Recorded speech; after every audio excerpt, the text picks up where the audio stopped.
Hey everybody. Um, I just wanted to something I've been thinking about. We've been talking about when you should speak up against a narcissist or whoever.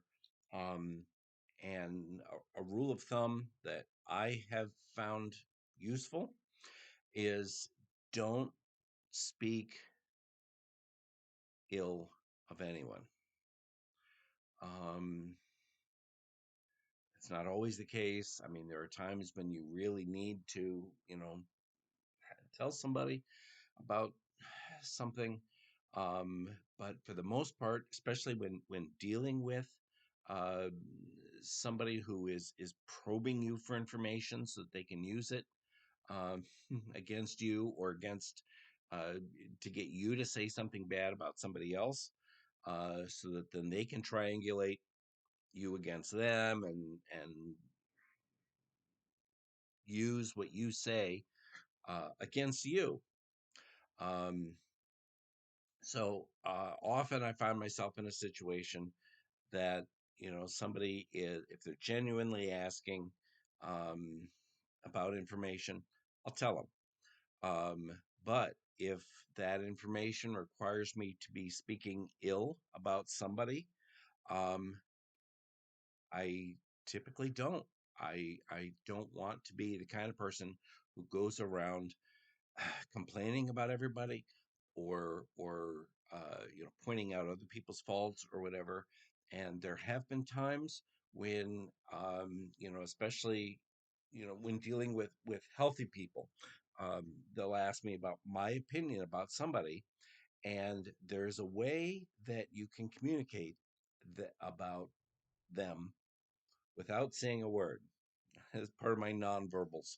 um, thing that if somebody says, hey, um is so and so, um what do you think about so and so, I will, my eyes will go wide and I will just put my hand over my mouth, which communicates I know something, but I'm not going to say it.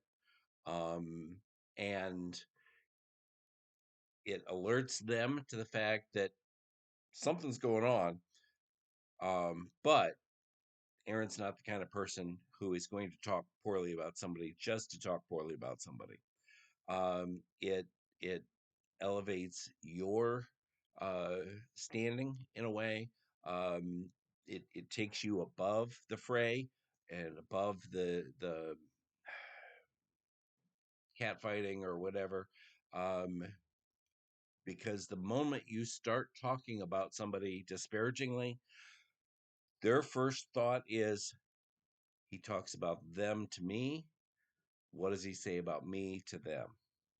And if you can rise above that and just not participate in any of that, good for you.